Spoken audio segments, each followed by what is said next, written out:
is Don Miguel Ruiz Jr. It's an empty symbol whose definition is completely subject to my own agreement. It means nothing. I just give it power with my being. My father loved me so much, he named me after himself. And my mother loved him so much and loved me that she said yes to that. But the name Don Miguel Ruiz Jr. is just an empty symbol meant to represent me. I'm the feeling, and I enjoy it. I would like to invite you for you to close your eyes. If you want, of course. And I would like you to take a deep breath and allow yourself the pleasure of exhaling, of inhaling and exhaling. The simple expression of our breath is the expression of unconditional love. For every time we take a breath in, we're allowing the environment that surrounds us to nurture us. The breath brings life into this body. It brings life into our lungs, into our blood, into our brain, into everything. And when we exhale, we give breath to the environment that has been nurturing us. We nurture those plants, those flowers, those plants, anything green. We nurture them with ours, they nurture us with theirs. A constant symbiotic relationship that allows each other to live, to breathe. Love is the perfect balance between generosity and gratitude. When I take a breath and I allow this body to enjoy that breath, to enjoy its nurturing, to enjoy being alive, my gratitude is such that I want to give with generosity that same element as I exhale, giving life to the environment around me. And I carry the environments of all those places I've been, from San Diego to Tijuana to Mexico City to Los Angeles to Washington to Sacramento. Every place I carry the element in my body, and every place a part of me as well. A constant communion with the environment that surrounds us. Which means from the moment we are born until this very moment, we've been living in a relationship that is pure expression of unconditional love. The thing is, sometimes we're not aware of it. Our attention is somewhere else. Our attention sometimes is in those beliefs that says, I am not worthy of my own love. I'm not worthy of my own love because I don't have this, I don't have that. How can I be worthy of my own love? I'm yet to do this or accomplish that, or I don't even look like that. When I look at myself in the mirror, if my definition of a perfect version of me is to be 27 years old, weigh 170 pounds, and with a full set of hair, I look at myself in the mirror and that ain't the truth. 39 years old, 200 pounds, and wear hats. I know now I know what sunburns up here.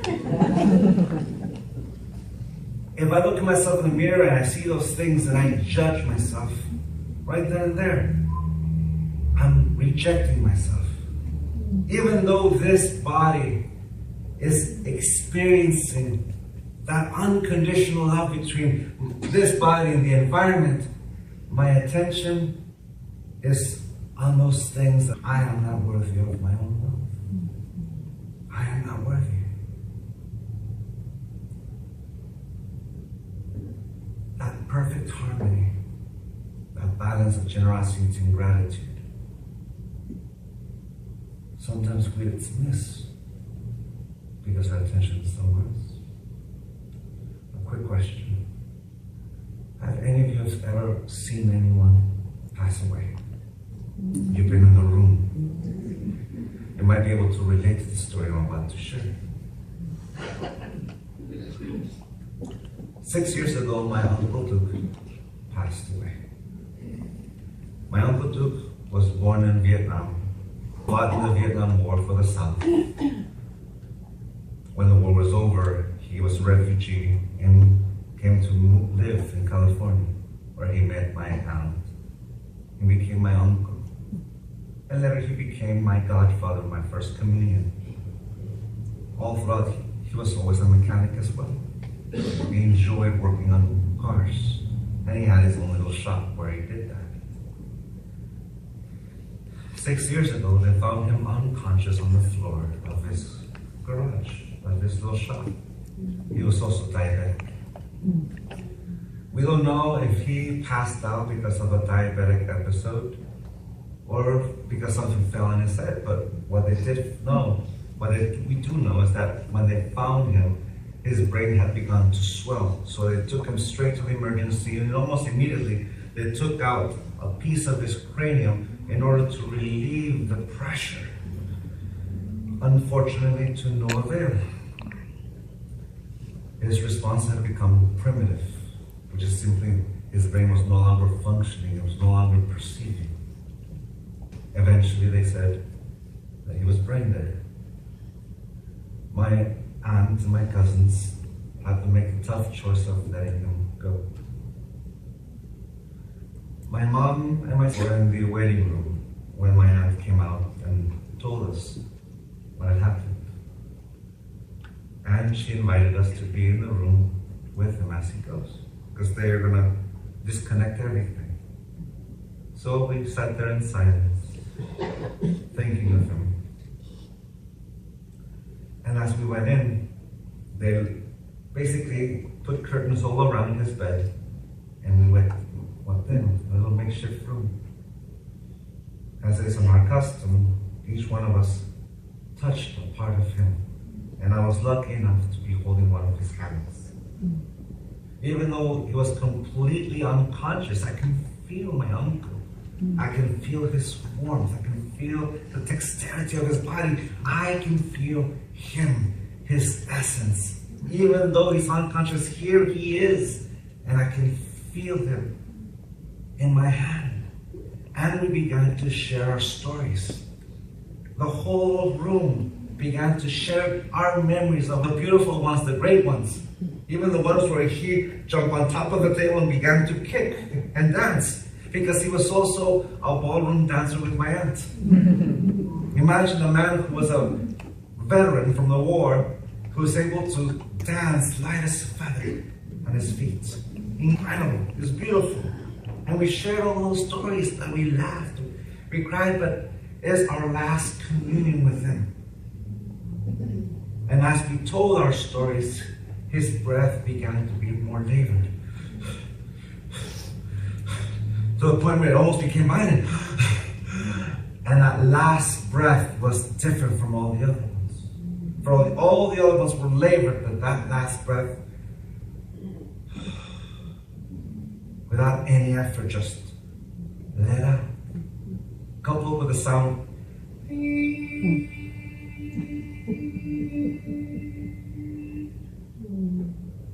My uncle was gone. Despite the pain, my Uncle Duke, at that moment, my uncle taught me the biggest lesson of my life. A lesson that my father and my grandmother have been trying to teach me for all those years, and I understood it intellectually, but there's nothing like actually all of a sudden the aha moment. Unfortunately, it was in this scenario. For in a few moments before that breath, I can still feel him. I can feel my uncle. I can feel his essence. He is right here. And in a second, during that last breath or before that, I don't know when, his hand lost that dexterity. It became rigid. The temperature changed, and I could no longer feel my uncle. My uncle's body became an object as inanimate as this podium.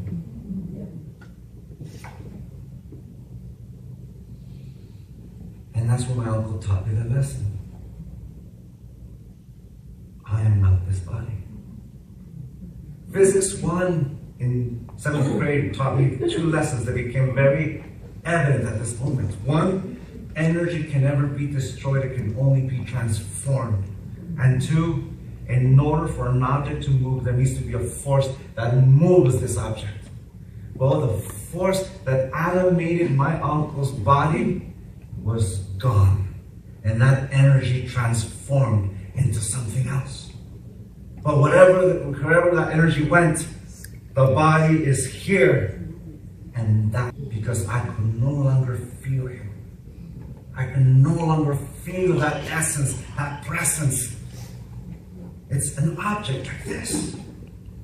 And my uncle at that very moment taught me that lesson, that I am not this body. I am that energy that moves this body. I am that energy that moves, that dances. Like you. Where are you? Where? I dance like you.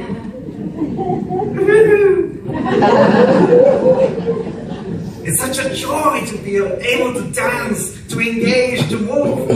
The difference between me and my corpse, because you see, this body that you see right now will be a corpse one day. Whether it's going to be tomorrow, next week, and if I get to live as old as my great-great-grandpa, Don Ezekiel, who lived to be 116 years of age, I've got 70 years left. Plus. But whenever that moment happens, the difference between me and that cadaver, that object, because this body will be as inanimate as this, is that I am here. I am experiencing life. I am perceiving life with all my essence, with these eyes, with these ears, with all the nerves that go through my whole body. I am perceiving life and I am projecting life. I am engaging. I am moved. When I move my body, when I move my arm, when I move my legs, I'm saying yes to moving that body. My yes is very powerful. It's just a word that reflects the action of using the intent that is this body, and I move it. I am not this body, but I am the energy that moves it. And my yes is very powerful. Miguel, take a step to the right. No. Please. No. My no is just as powerful as my yes. Because when I say no, I'm choosing not to put and use this energy to manifest anything until I change my mind. Okay, fine, yes. Thy will be done. My yes and my no is what we know as my will. To have free will is to be able to say yes and no with a complete freedom of life. My mind can think of 1,000 versions of possibilities in life. And if I like one of them, I can use this body to manifest it. If you understand that I am not the body, you might also understand this concept. I am also not this mind. I give it life with this essence. I am not the body, I am not the mind, but I am the spirit, the energy, the soul, God. Whatever your tradition has taught you it is, intent. That which means I am the whole. I am the whole of this living being that is me. And there's an infinite possibilities. When you hold a baby in your arms for the very first time, a newborn baby, you're seeing a being with infinite possibilities. Because you're seeing a being that has his or her life ahead of him. They could be anything in life. They can be a doctor, a lawyer, a reverend, a musician, an activist, an artist. When I held my son and my daughter in my arms when they were born, I could see all those possibilities. Which makes me realize that when I was born, my father and my mother did the exact same thing. They saw the infinite possibilities that is me because I had this whole life, and they thought I was going to be a soccer player, a doctor, a lawyer, an author. Anything that I set my mind to, I can achieve. The difference between that baby that my parents held in their arms and me is that I know how to use this body and I know how to use this mind. I am alive at this very moment. The past no longer exists. Yes, I have a memory of it, but I can't go back there and change my yes into a no or a no to a yes because intent no longer exists in the past. The future doesn't exist yet. It is the consequence of the actions of the things I say yes and no to at this very moment. Which means the only moment that I'm able to express intent or will is in this present moment. A present moment that moves with me from the moment I am born to the moment I die. The constant ability to express my will. And it is here, right now, and I am alive. My father puts it this way. And he asked me, Miguel, if you're the voice inside your mind that is talking loud in your mind, who's listening?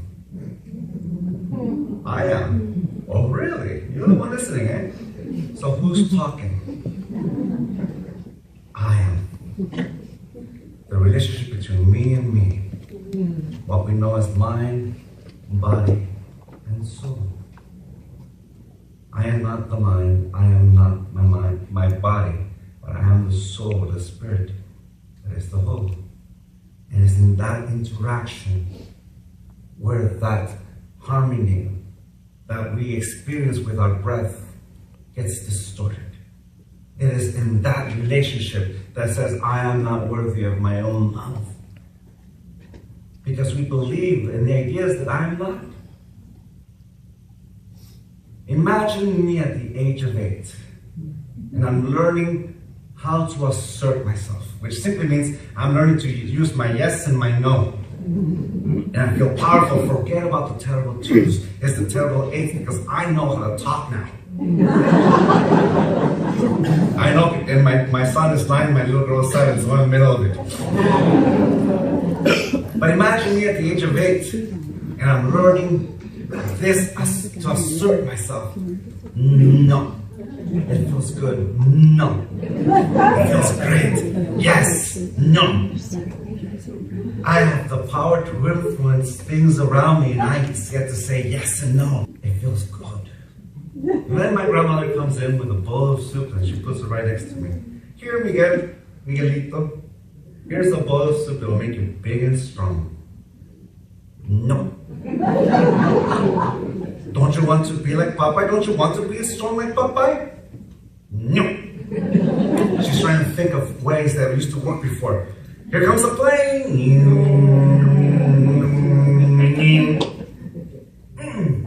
No. And in that moment, she's tempted.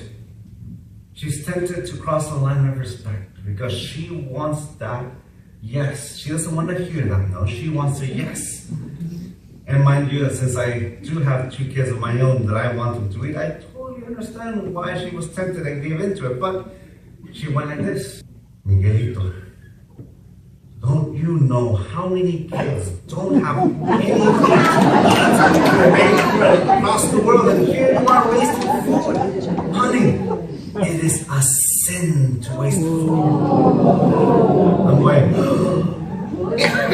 for one, I don't want to look like a selfish child in front of my grandmother's eyes, but I really don't want to look like a sinner in her eyes. So I go, yes, Grandma, I will. And I begin to eat. And I finish the bowl and she goes, "That's my good boy." I get the reward. Domestication is a system of reward and punishment by which we model the behavior of an individual. If they live up to the expectation, they get the reward. And since we're emotional beings, that's part of the essence that we have. We feel emotions. That reward feels like acceptance, which feels like love. Which means when we don't live up to the expectation, then we're worthy of the punishment, which feels like rejection, the opposite of love. Conditional love is the result of our domestication. And it's very, very powerful. So powerful that, imagine 31 years later, I'm 39 now. I go to a Mexican restaurant and they give me a plate this big of food. And I begin to eat. And I get halfway through this plate and my body's telling me the truth. I am full. Consciously or subconsciously, I hear, it's a sin to waste food. Consciously or subconsciously, I say, yes, Grandma. And I continue to eat. And I finish it, I polish it. I'm so full, you need to roll me out. But at that moment, my body was telling me the truth. I am full. But the condition was so strong that it overrode my no and turned it into a yes, and I went against myself.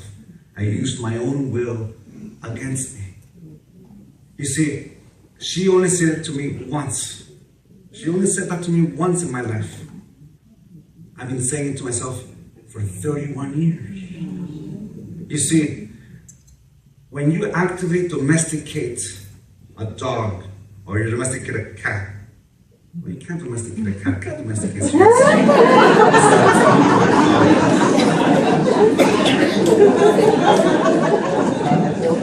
When you domesticate a dog, you have to actively be participant in this domestication. If you let go just a bit, the dog might be in that little corner that you don't want him to be. So it'll be domesticated for as long as you're actively domesticating, because if something were to happen and both of you are separated from one another and the dog goes back into the wild, the dog will go back to its natural form. It will retain a trauma here and there, but it will go back to a lot of its instincts. It'll go back to being what it always was. When our active domesticator stops domesticating us, we take over. In that relationship of, if you're the one thinking inside your mind, who's listening? I am. If I'm the one listening, who's talking? I am. It is there that the mind, or you can say, in the Chinese tradition, it's called a parasite, which simply is the mind that believes in conditional love, that believes that I am not worthy of my love because I have to live up to this expectation. It is there where that lack of harmony exists, and it doesn't allow us to see unconditional love. Take me, for example. My name is Don Miguel Ruiz Jr. I don't take things personal. I don't make assumptions. I always do my best. Thank you. If I go to work, oh no! I don't even know where you came to listen to me. I don't even know the full degree. How can I call myself Don Miguel Ruiz Jr.? And that diatribe of self-judgment comes in, punish myself por mi culpa, por mi propia culpa, por mi propia culpa. At that moment, I'm trying to live up to this image of Don Miguel Ruiz Jr., that if I live up to it, then I'm worthy of the name. But if I fall short, then I'm worthy of my own rejection, of my own punishment. That diatribe of how can I take and not remember, be impeccable with your word. And in that moment, that beautiful tradition of personal freedom, which is the 4 agreements, I become aware that it's become distorted, and I've corrupted it with my conditional love by turning them into the 4 conditions of my personal freedom. Where I judge myself for taking it personally, where I judge myself for not being impeccable with my word, for judging myself for making assumptions and always not doing my best. At that moment, I've corrupted that beautiful tradition in order to domesticate myself to live up to this image that my judge says, in order to be worthy of love, you have to be perfect. But here's the thing. Perfection is something that is completely free of any flaw. Guess what? We define what a flaw is. A flaw only exists in the mind. Life is perfect because it exists at this very moment. But we decide what is a flaw and what isn't based on our agreements, on our beliefs, and our ideas. Especially when we love ourselves conditionally, then we love the world conditionally. We'll only love the world or life if it lives up to our expectation. And there it goes. There's the disharmony, not only in my own relationship with myself, but with the world, where it's worthy of my love if it lives up to it, and I'm going to reject it if it doesn't. Whenever I punish someone, whenever I judge someone, I'm punishing them for agreements they never made. And I'm making them take the agreement with a punishment. And that's what domestication is. To stop it requires a moment of clarity. Like an Alcoholics Anonymous or any drug rehab, you accept the truth.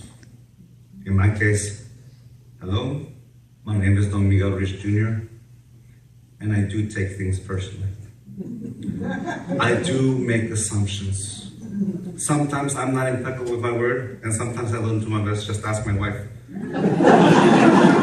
She's my witness. But I accept the truth, and at that moment, the agreements become what they always was. You see, the word agreement represents the action of saying yes. When I become aware that I've been judging myself with my own beliefs, like that idea that in order to be the perfect version of me, 27 years old, 170 pounds, full set of hair, I look at myself in the mirror and I start judging myself for this, that, and my age. I'm punishing myself with the things I said yes to, which means I've subjugated my own will with my own will. That I've rejected myself. Example, wear the clothes that you know your friends will make fun of you. Listen to the music you know your family will give you a hard time. Say you admit someone that the rest of your friends don't like. And there, in those little things, you can see the little domestication that happens in our life.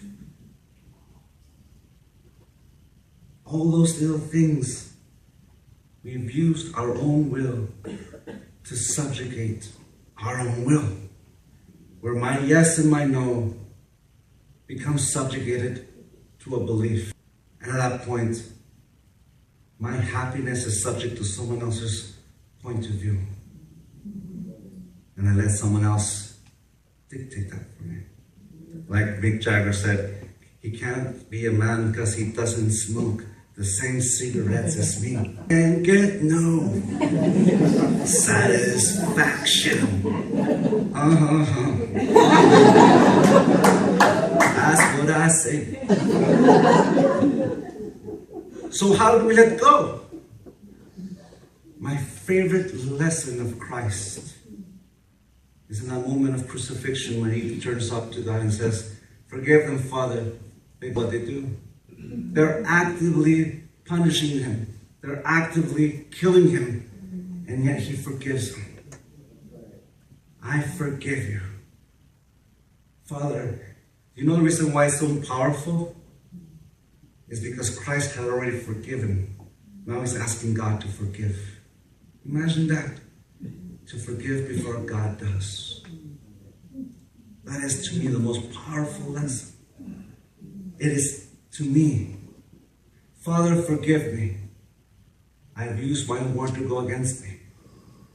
Grandma, I forgive you. I have kids of my own and I totally understand why you did it. But can you forgive me? I've been using your words to go against me for 31 years. You only said that to me once. But I've been saying it to myself for 31 years in your voice. Can you forgive me? Can you forgive me for not knowing what a sin is? Because you're right. I shouldn't waste food, but I realize that it's not a sin. But I listen to what you say. Next time when I go out, I'll ask my wife if she wants to split a plate with me. Or I'll take a takeout to go. Which means I've been using my own words for 31 years. Miguel, can you forgive me? I've used your words the most. The act of saying yes is the moment I begin to let go of conditional love. For I accept the truth. I am alive at this very moment. Flaws and all, this is who I am. The beautiful thing about discovering my own mortality is that I've got plenty of life to live between now and then. How am I going to live it? You see, this moment is the youngest I will ever be. I have my whole life ahead of me. I am like that baby who has the whole life, the infinite possibilities. I am the expression of infinite possibilities. All I have to do is say yes to a direction and thy will be done. If I choose conditional love for myself, then I've got nothing but conditional love to give. But if I choose unconditional love for myself and I forgive myself, I forgive the people who try to subjugate me with their point of view. I love that gesture. This belongs to you. I am responsible for my own will. When I forgive, I take full responsibility for my own will. And that's what allows me to become free. Free to say yes and no. I am the constant. If I love myself conditionally, then I am the constant opportunity for conditional love. But since I let it go, and I say yes to loving you with a complete freedom of life, then I am the constant opportunity for unconditional love with you and everyone. Because when I say yes to loving me with a complete freedom of life, which allows me to say yes to loving you with a complete freedom of life, is being able to say, God, I love you unconditionally. To say yes because I want to, not because I have to. I am alive. The word Toltec is a Nahuatl word that in English means artist. If I translate the phrase, the Toltec path of transformation into 100% English, it means the artist path of transformation. My canvas is my life.